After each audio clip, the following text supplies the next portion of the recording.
అందరికీ నా నమస్కారాలండి. ఇప్పుడు మనం 2024 ఏదైతే ఆగస్టులో జరగబోతున్నటువంటి టెట్, అలానే డిసెంబర్ లోపల 2024 డిసెంబర్ లోపల డిఎస్సి ప్రక్రియ ఏదైతే ఉందో అది పూర్తి చేయాలి అని ఉన్నటువంటి టెట్ మరియు డిఎస్సి దానికి సంబంధించి అడిగిన ప్రశ్నలు ఏవైతే ఉన్నాయో వాటికి సమాధానంగా ఈ వీడియో అయితే చేయడం జరిగింది. అందరికీ మామూలుగా జనరల్గా అడుగుతున్న కొన్ని ప్రశ్నలు ఏంటంటే, ఇది టయానికి జరుగుతుందా? కొంతమంది టైం అడుగుతున్నారు. ఇవన్నీ ఉన్నాయి ప్రశ్నలు. చూడండి, ఒకటి మీరు ఆలోచించాల్సింది, what is in your hand, what is not in your hand. మీ చేతిలో ఏముంది, మీ చేతిలో లేనిదేంటి? మీ చేతిలో ఏదైతే ఉందో దాని గురించి మాత్రమే మనం హార్డ్ వర్క్ చేయాలి, ఆలోచించాలి. మన చేతిలో లేని దాని గురించి ఏమాత్రం కూడా ఆలోచించకూడదు. మన చేతిలో ఉన్నదేంటి? మనం అనుకున్న సమయానికి మన సిలబస్ని కంప్లీట్ చేయడం, వీలైనంతగా ఏవైతే మనం కవర్ చేయాలో టోటల్గా చేయడం. అంతవరకు మనం ఏం చేయాలనేది ఫర్దర్గా నేను డిస్కస్ చేస్తాను. ఏం చేయకూడదు అంటే ఎప్పుడు వస్తుందో ఎప్పుడు రాదో అనవసరం.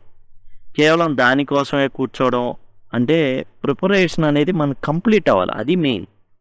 మనం ఏదైతే అనుకున్నామో సిలబస్లో ఎలాంటి చేంజ్ లేదు, ఎలాంటి కొంతమంది అడుగుతున్నారు చేంజ్ అయింది 1 to 6 old, 1 to 6 new and 7 to 10 old అని వచ్చింది ముందు అనేసి. చూడండి, అలాంటిది ఏం లేదు. మొదట్లో ఏంటంటే ఆ అప్లోడ్ ఫైల్ అనేది రాంగ్ అప్లోడ్ చేయడం జరిగింది. తర్వాత మరలా ఏదైతే ఉందో కొత్తది అది అప్లోడ్ చేయడం జరిగింది. దాని ప్రకారం ఫస్ట్ నుండి 10th క్లాస్ వరకు ఏదైతే నూతన సిలబస్ ఉందో అది మాత్రమే, 1 to 10 న్యూ సిలబస్ ఏదైతే ఉందో అదే సిలబస్ని ఇప్పుడున్న ప్రజెంట్ సిలబస్ ఏదైతే ఉందో దాన్నే మనం ఫాలో అవ్వాల్సి ఉంటుంది. ఆ విషయాన్ని గమనించండి. మన చేతిలో లేని అంశాలు అనేవి మనకు అనవసరం. ఏదైతే సిలబస్ ఉందో ఆ సిలబస్ని కంప్లీట్ చేసామా లేదా అది మాత్రమే మనం చేయాల్సింది. నోట్స్ రాసుకున్నామా లేదా, రివిజన్ చేస్తున్నామా లేదా. అసలు ఇప్పటికీ చాలా డిలే అయింది. ఎప్పటి నుంచి వెయిట్ చేస్తున్నారు? దరిదాపుగా ఒక 5 సంవత్సరాల నుంచి వెయిట్ చేయడం అయితే జరుగుతుంది. మరి ఈ 5 సంవత్సరాల్లో ఏదైతే సిలబస్ ఉందో మార్పులు అనేవి కేవలం కొన్నిట్లో తీసుకుంటే కేవలం ఒక 10%, 90% సిలబస్ యాజ్ ఇట్ ఈస్ అదే విధంగా ఉంది. ఏదైతే అంటే ఈ 5 ఏళ్లలో మారింది. మీరు ప్రిపరేషన్ కనుక సాగిస్తూ ఉంటే ప్రజెంట్ ఏవైతే సిలబస్లు ఉన్నాయో ఆ సిలబస్ అంతటిని మీరు ప్రిపేర్ అయ్యి ఉండేవాళ్ళు. ఆ 90% సిలబస్ని మీరు కవర్ చేసి ఉండేవాళ్ళు. ఎప్పుడైనా సరే 10% సిలబస్ అనేది చేంజ్ అవుతుంది.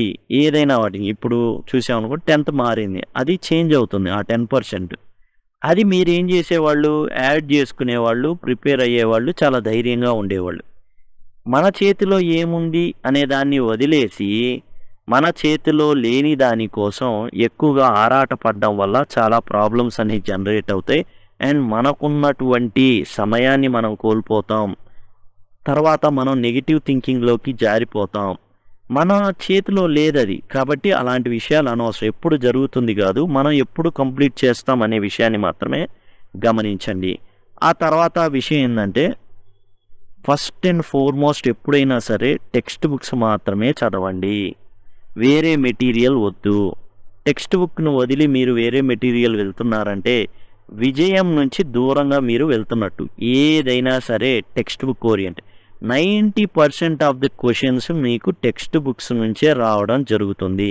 కేవలం టెక్స్ట్ బుక్స్ నుండే ఇవ్వడం జరుగుతుంది. అయితే టెక్స్ట్ బుక్ని ఒకసారి చదివేసి మనం అయిపోయింది అనుకుంటే అలా కాదు.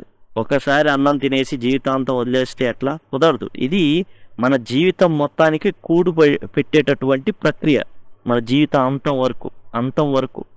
కాబట్టి దీన్ని ఒకసారి చదివేస్తే ఎట్లా? మాటి మాటికి చదవాలి. ఎలా చదవాలి అంటే 100 సార్లు చదవాలి అవసరం అయితే. టెక్స్ట్ బుక్నే నిజంగా టెక్స్ట్ బుక్ని పట్టుకొని మనం కనుక క్లియర్ చేయగలిగి, ఇంకోటి ఫిజికల్ బుక్స్ కొనాలంటే చాలా ఖర్చు అవుతుంది అనేసి మీరు కోచింగ్కి వెళ్ళినా చాలా ఖర్చు అవుతుంది. ఫిజికల్ బుక్స్ లేకపోతే సింపుల్గా మీరు గూగుల్లో CSEAP.gov.in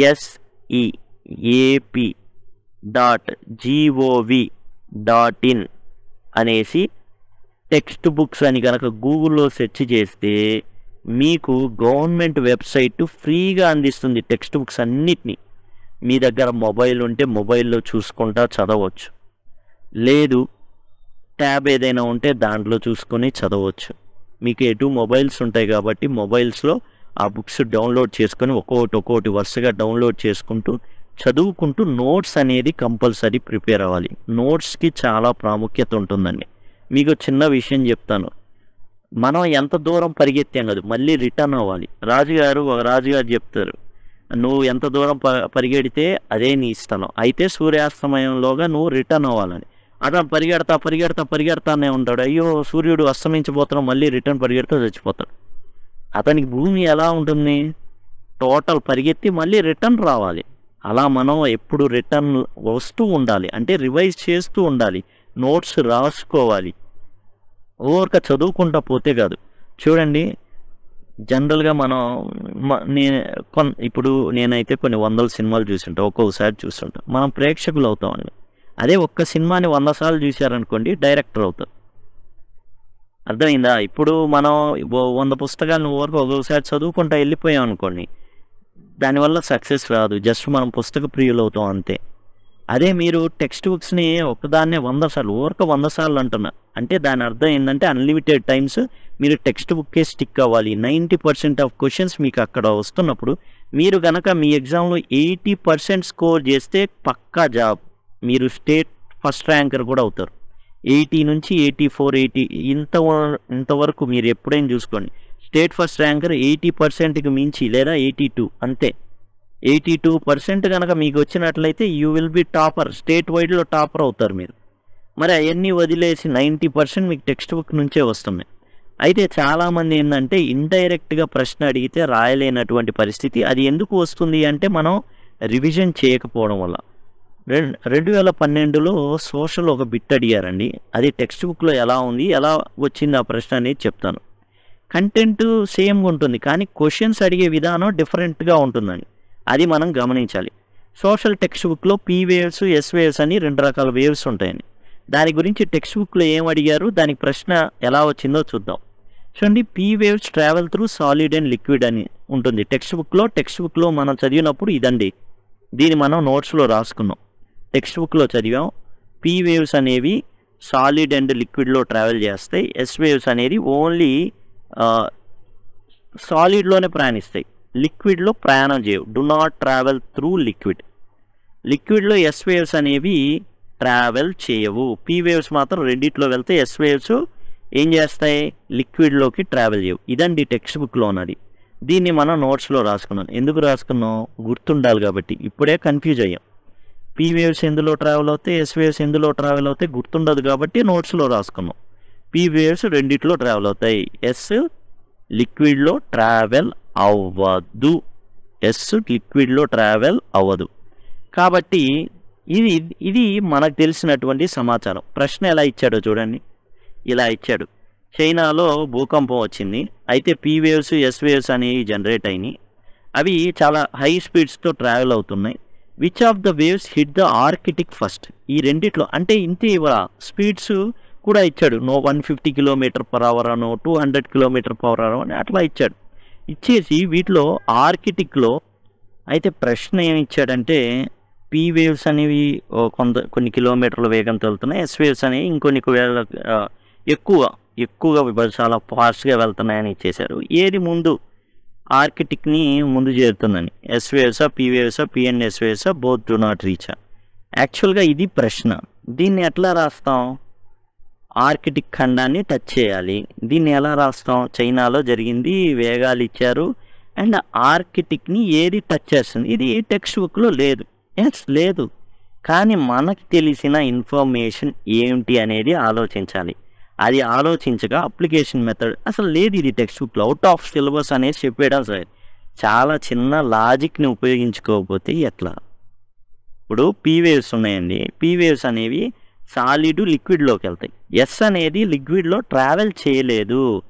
ఆర్కిటిక్ ఖండాన్ని టచ్ చేయాలంటే మధ్యలో ఏముంది, ఆర్కిటిక్ మహాసముద్రం ఉంది, దానిలో ట్రావెల్ ఎస్ వేవ్స్ చేయవు. కాబట్టి కేవలం ఒక పీ వేవ్స్ మాత్రమే చేరుకుంటాయి. ఇది ఎందుకని పీ వేవ్స్ నీళ్ళలో ప్రయాణించగలవు, అలానే భూమి మీద కూడా ట్రావెల్ చేయగలవు పీ వేవ్స్. ఎస్ వేవ్స్ సముద్రాల్లో ట్రావెల్ చేయలేవు, అసలు నీళ్ళలో ట్రావెల్ చేయలేవు ఎస్ వేవ్స్ అనేవి. కాబట్టి P waves is the right answer. అట్లా ఇస్తారు, అది గ్రహించకుండా అవుట్ ఆఫ్ సిలబస్ అది కాదు, మనం ఆలోచించగలగాలి. ఇంకోటి మనకు బిట్లు ఎక్కడి నుంచి వస్తాయో తెలుసా? ఒక మూలలో ఇస్తాడు, వర్క్ బుక్లో ఉండేవి చిన్న ఒక మూలలో ఏది ఉందో ఆ మూలలో ఇస్తూ ఉంటాడు. అవి మనం చూడం. ఎట్లా బొమ్మల కింద చూడండి, టెక్స్ట్ బుక్లో ఉన్న మెయిన్ ఇది. ఓకే, వర్క్ బుక్ ఇది 10th క్లాస్ సంబంధించినటువంటి వర్క్ బుక్ అనమాట ఇది. దీంట్లో నుంచి ప్రశ్న అడిగాడని, ఎట్లా అడిగాడు? మెయిన్ అడగల, ఫన్ ఫ్యాక్ట్ అని అసలు పట్టించుకోం. టెట్లో దీని నుంచి ప్రశ్న అడిగాడు. Comma can be used between words in a series. I like to drink coffee, tea, orange juice and milk. ఇందులో ఏముంది సార్ బిట్? ఇందులో ఉంది బిట్. అసలు మనకి ఏంటంటే కళ్ళు బయలు గమ్ముతాయి మామూలుగా అయితే. ఇది అడిగాడు అనమాట. అడిగేసి ఇందులో తప్పైంది ఏంటనేసి అడిగాడు. ఇలా ఇచ్చేసి ఈ ఎండ్కి ముందున్న కామా తీసేశాడండి. ఎండ్కు ముందున్నటువంటి కామా ఏదైతే ఉందో దాన్ని తీసేయడం జరిగింది. ఈ కామాని మిస్ చేశారు. ఇక్కడ మన జ్యూస్కి ముందున్నటువంటి కామా ఏదైతే ఉందో దాన్ని చూడండి. దీన్ని ఇక్కడ ఏం చేశాడంటే, ఇక్కడ జస్ట్ ఈ జ్యూస్కున్నటువంటి ఏదైతే కామా ఉందో పక్కన ఈ కామాని తీసేశాడండి. ఏదైతే మీకు ఇక్కడ కామా కనబడుతుంది కదా, ఆ కామాని తొలగించేసి బిట్ అడిగాడు. ఇక్కడ ఈ జ్యూస్ ఉన్నదాన్ని ఏం చేశాడంటే ఈ కామాని తీసేసి I like to drink coffee, tea దగ్గర ఈ క్రింది వాటిలో ఏది కరెక్ట్ సెంటెన్స్ అన్నాడండి. కరెక్ట్ సెంటెన్స్ అనేసి ఏం చేశాడంటే ఐ లైక్ టు డ్రింక్, ఒక చోటేమో కాఫీ దగ్గర కామా తీసేసి ఇచ్చాడు మిగతాదంతా, ఇంకో దగ్గరేమో కాఫీ దగ్గర ఉంచేసి టీ దగ్గర కామా తీసేసి ఇచ్చాడు. అట్లా ఇచ్చేసి చివరిలో ఏం చేశాడంటే జస్ట్ జ్యూస్ దగ్గర ఉన్నది కామా తీసేశాడు. మనం జనరల్గా ఏమనుకుంటాం, ఇది కరెక్ట్ అనుకుంటాం. జ్యూస్ ఎండ్ పక్కన ఉన్న కామా అనేది అంతగా అవసరం లేదు కాబట్టి మనం ఇది కరెక్ట్ అని పెట్టారు. అందరూ పెట్టేసి ఏం చేశారంటే రాసేశారు. టెట్ యొక్క ఆన్సర్ షీట్ వచ్చిన తర్వాత మనకు కరెక్ట్ ఏది ఇచ్చాడంటే ఎండ్ తర్వాత ఎండ్కి ముందు ఉన్నటువంటి దీన్ని కరెక్ట్గా ఇచ్చాడు, ఇలా ఉన్నదాన్ని. ఇప్పుడు this is wrong, out of syllabus అని అనేస్తాం. కానీ యాక్చువల్గా ఏంటంటే సిబిఎస్ఈ సిలబస్ అనేది ఎప్పటి నుంచో మనకి అదే ప్రామాణికంగా తీసుకుంటారు. ఇందులో ఇది కరెక్ట్, ఎండ్కి ముందున్న కామా ఏదైతే ఉందో అది కరెక్ట్. టెక్స్ట్ బుక్లో ప్రతి చోట కూడా ఇలానే ఉంటుంది. ఇది ఎక్కడుంది? ఒక మూలన ఉందండి. ఇది టెక్స్ట్ బుక్లో ఒక మూలన ఈ విధంగా ఇచ్చాడు. ఎంత మూలన అంటే చూడండి, టెక్స్ట్ బుక్లో అసలు మనం మామూలు అదిగోండి ఇలా కనబడిద్ది టెక్స్ట్ బుక్లో, దాన్ని ఎవరు కన్సిడర్ కూడా చేయం. ఎక్కడో మూలన ఏమి ఇచ్చాడంటే అదిగోండి ఫన్ ఫ్యాక్ట్లో ఇచ్చింది మనకు బిట్టుగా మలిచాడు.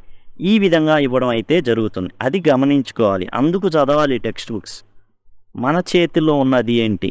టెక్స్ట్ బుక్స్ చదవడం, నోట్స్ రాసుకోవడం. ఇప్పుడు మీరు చూశారు, ఆశ్చర్యంగా అనిపించింది. అరే ఎండ్ ముందు కామా ఉందా, ఇన్నాళ్ళు నాకు తెలియదు. మనం ఏం చేస్తాం, దీన్ని జస్ట్ ఎదవండి ఇట్లా రాసుకొని ఇలా బుక్లో ఇలా పెట్టుకుంటాం. మనకు తెలియంది రాసుకుంటాం, అన్నీ రాయాల రూల్ ఏం లేదు. టెక్స్ట్ బుక్ మొత్తం కూడా మనం 1-2 సార్లు చదివేస్తూ మనకు తెలియని వాటి అంతవరకు మనం ఏం చేస్తామంటే ఇట్లా సింపుల్గా ఇదే ఒక మూలన నేను రాస్తే ఇట్లానే రాస్తా, బుక్లో కామా పెట్టేసి ఎండ్ అని రాస్తా. అంటే ఎండ్కి ముందు కూడా కామా ఉంటుంది అనే అర్థం. తర్వాత వీలైనన్ని సార్లు రివైజ్ చేస్తానండి. నేను రాసిన నోట్స్ని వీలైనన్ని సార్లు రివైజ్ చేస్తా, 100వ సార్లు 1000 సార్లు చేస్తా. అండ్ తర్వాత నేనేం చేస్తానంటే, నేను ఏదైనా పబ్లిషర్ నుంచి ఏదైనా బుక్ కొంటున్నానంటే అది ప్రీవియస్ పేపర్స్ అయి ఉంటుంది. గత 30 ఏళ్ల నుంచి ఉన్న పేపర్స్ అన్నీ కూడా ఇస్తారు. అవన్నీ ఆ బుక్ ఏదైతే ఉందో ఆ బుక్ ఒక్కటే కొంటా నేనైతే. ప్రైవేట్ పబ్లిషర్ది కేవలం ప్రీవియస్ పేపర్స్కి సంబంధించిన అవి మాత్రమే కొంటాను. అది ఎంత ఉంటుంది? 200 రూపాయలు ఉంటుంది మార్కెట్లో. కొనేసి నేనేం చేస్తాను అంటే ఖచ్చితంగా అటెంప్ట్ చేస్తాను. చేసి ఇందులో ఉండే పెద్ద డ్రాబ్యాక్ ఏంటంటే కీలో తప్పులు ఉంటాయి. అయితే మన దగ్గర టెక్స్ట్ బుక్కే ఉంది, మన దగ్గర నోట్స్ ఉంది. ఈ నోట్స్లో మనకి సింపుల్గా రివైజ్ చేస్తే మన నోట్స్ని కేవలం 10 గంటల్లో టోటల్ సిలబస్, ఎంత పెద్ద సిలబస్ అయినా, స్కూల్ అసిస్టెంట్ ఇంగ్లీష్ సిలబస్ అయితే 3-4 గంటలకు మించి ఉండదు నోట్స్ రాసుకుంటే. దాన్ని మనం ఏం చేస్తామంటే ఎక్కడుందో ఈజీగా తెలిసిపోద్ది. ఆ 3-4 గంటలు ఒకసారి రివిజన్ చేసామంటే ఏ టాపిక్ ఎక్కడుంది, ఏ పేజీలో ఉంది కూడా తెలిసిపోద్ది. టెక్స్ట్ బుక్ తీస్తాం, ఆ టాపిక్ని 1కి 100 సార్లు చదువుతాం, ఎలా బిట్ ఇచ్చాడో ఏది ఆన్సరో కూడా తెలిసిపోద్ది. దాని ప్రకారం మనం టిక్కులు కొట్టుకుంటాం. ప్రతి మోడల్ పేపర్కి మనం వచ్చిన మార్కుల్ని చూసుకుంటూ ఉంటాం. అలా ప్రీవియస్ పేపర్లు చేసినప్పుడు మన వీక్నెస్లు ఏంటో మనకు స్పష్టంగా తెలుస్తాయి. ముందు మనకు తెలియదు, అంతా వీకే అనుకుంటాం, లేదా అంతా స్ట్రాంగే అనుకుంటాం. మన వీక్ ఏరియాస్ మనకు తెలుస్తాయి.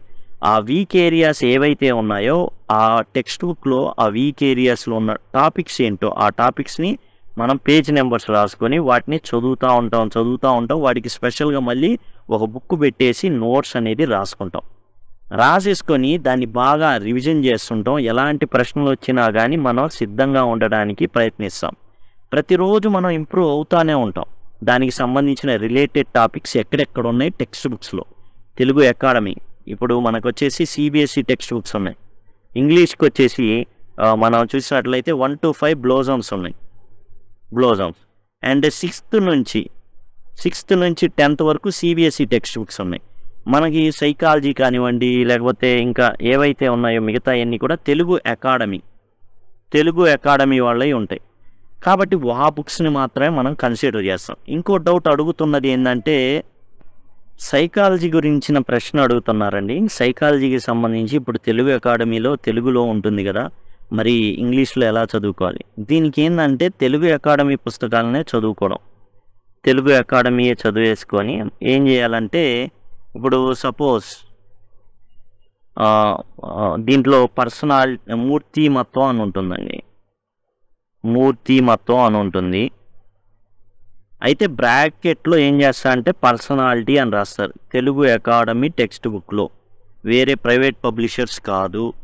ప్రైవేట్ పబ్లిషర్స్ చదివితే మీకు ఈ విధంగా ఉండదు. మీరు అంటే ప్రైవేట్గా ఉండే పుస్తకాలు ఏదైనా కొనుక్కుంటే బయట మీకు తెలుగు అకాడమీలో ఇలా ఉంటుంది. మూర్తిమత్వం అన్న చోటల్లో బ్రాకెట్లో పర్సనాలిటీ అంటారు. ప్రతిదీ అట్లానే కాగ్నివిస్టులు ప్రతి చోట కూడా అక్కడ తెలుగులో ఉంటుంది, పక్కనే బ్రాకెట్లో ఇంగ్లీష్లో ఉంటుంది. తెలుగు అకాడమీ ముందుగా చదువుకోవాలి. తెలుగు అకాడమీ ఎందుకంటే వచ్చే బిట్స్ అన్నీ కూడా అందులోనే అండి. లేదు మేము పక్కాగా ఇంగ్లీష్లో చదువుకోవాలి, మేము ప్రిపేర్ అవ్వాలి అంటే మీకు నీల్ కమల్ పబ్లిషర్స్ అని ఉంటుంది. నీల్ కమల్ అనేసి పబ్లిషర్ ఉంటుంది. అయితే దీంట్లో నుంచి ఏమైనా వస్తాయా? ఏం అడగద్దు. ఎందుకంటే ఇంగ్లీష్లో చదువుకోవాలి అనుకుంటే మీకు నీల్ కమల్ పబ్లిషర్ ఉంటుంది. తెలుగులో ఖచ్చితంగా చదువుకొని అప్పుడు నీల్ కమల్కి వెళ్తే చెప్పలేం. ఎందుకంటే మన డేటా ఏదైతే మన ఈ గేమ్ ఏదైతే ఉందో డిఎస్సి అనేది నిజంగా చెప్పాలంటే ఒక గేమ్ ఆడుకుంటారు. నానా పులికలు జరుగుతాయి. అదిగో డిఎస్సి, ఇదిగో టెట్ ఇట్లా వస్తానే ఉంటాయి. ఇలా రకరకాల వీటిలో ఏంటంటే మానసికంగా దృఢంగా ఉన్న వాళ్ళే ముందుకు వస్తారు ఈ యొక్క కాంపిటీషన్లో. జస్ట్ ఏంటంటే లాంగ్వేజ్లో మాకు కొంత అర్థం అవడం స్టార్ట్ అయింది ఒకవేళ ఇంగ్లీష్లో చదివితే అనుకుంటే మాత్రమే నీల్ కమల్ పబ్లిషర్ తీసుకొని దాన్ని చదవండి.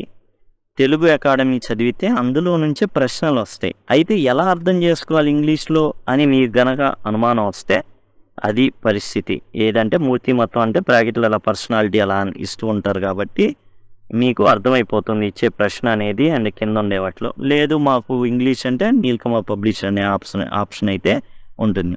ఎప్పుడైనా కానీ సక్సెస్ అయిన వాళ్ళతో తిరగండి యాక్చువల్గా. ఎందుకంటే ఎలా సక్సెస్ అవ్వాలో చెప్తారు. మనకు కావాల్సింది సక్సెస్ కాబట్టి మనం ఏం చేస్తామంటే ఏ గూటి పక్షులు ఆ గూటిలాగా ఎవరైతే 4-5 సార్లు ఫెయిల్ అయ్యారో and they know how to get failures. అంటే వాళ్ళకి ఏంటంటే ఎలా ఓడిపోయామో తెలుసు, ఏం తప్పులు జరిగినాయో తెలుసు, వాటిని రిపీట్ కాకుండా చూసుకునే సత్తా అనేది ఎవరైతే ఫెయిల్యూర్ అయ్యారో వాళ్ళకు ఉంటుంది.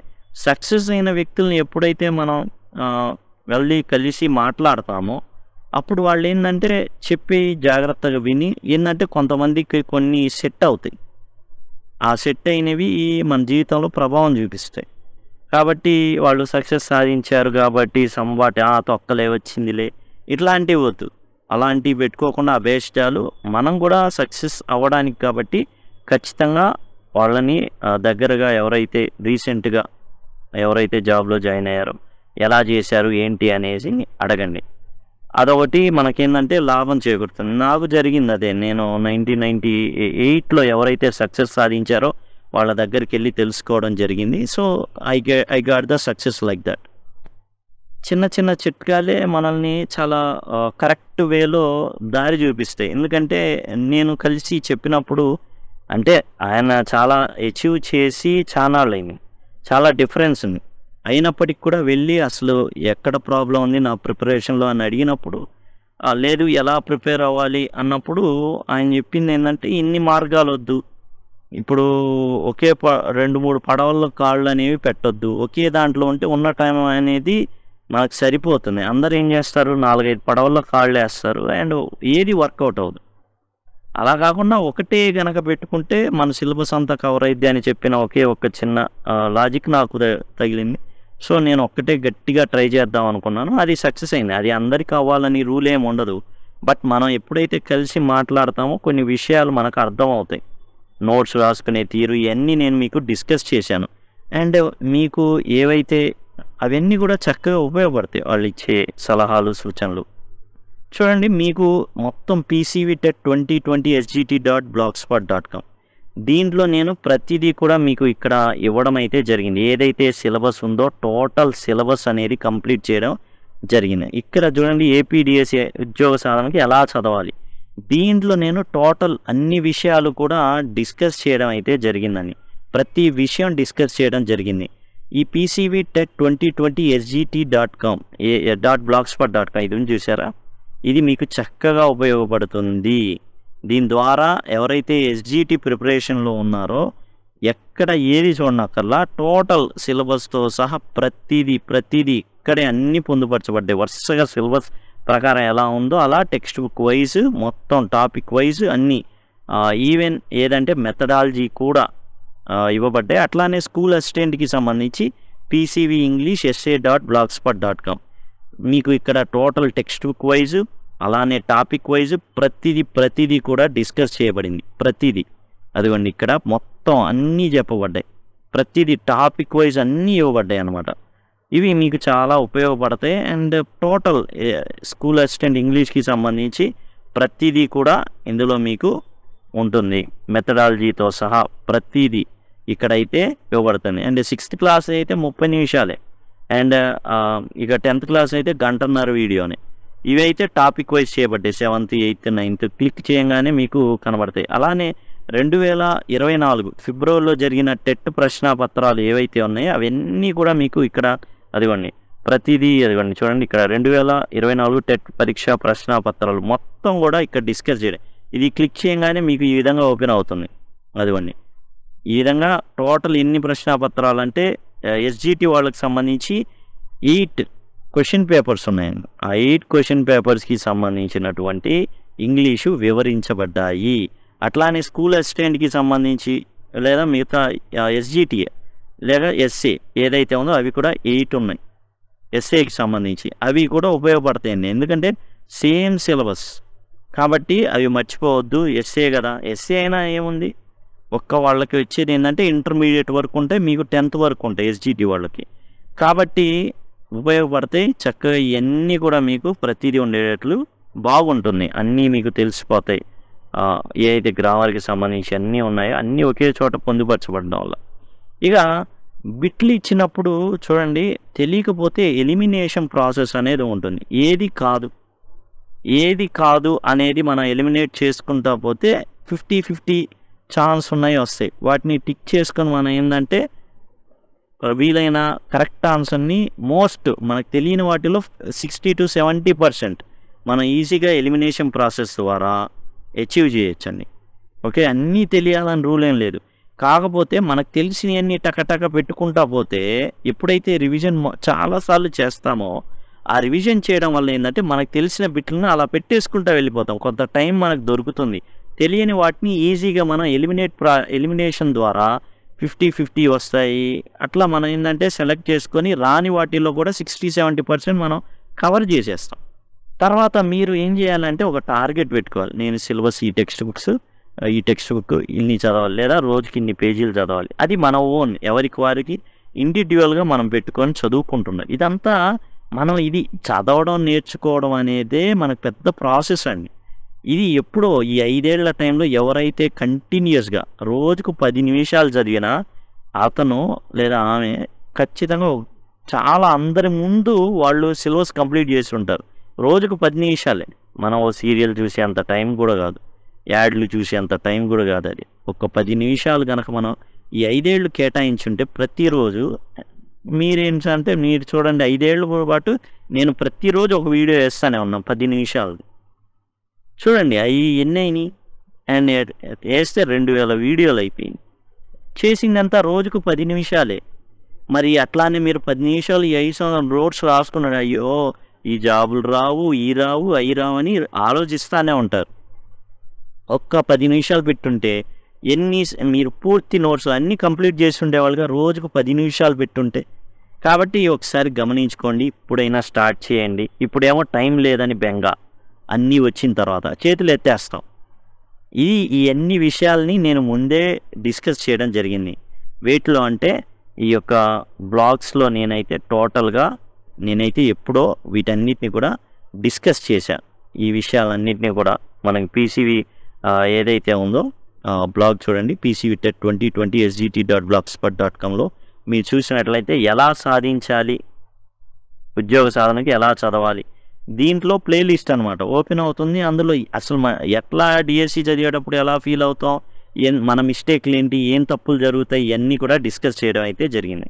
కాబట్టి మీరు చేయాల్సింది ఏంటంటే ఇప్పటికైనా సరే సమయం ఉంది, నోట్స్ రాసుకోండి. ఒక టెక్స్ట్ బుక్ అవ్వగానే లేదా ఒక టార్గెట్ అవ్వగానే మనం చిన్న బహుమతి ఇచ్చుకోవడం. చిన్న బహుమతి మాకు ఎక్కడ సార్ డబ్బులు, ఇవన్నీ ఆలోచించొద్దు. చిన్న బహుమతి నేనైతే చికెన్ ఫ్రైడ్ రైస్ తినేవాడిని, దట్స్ ఇట్.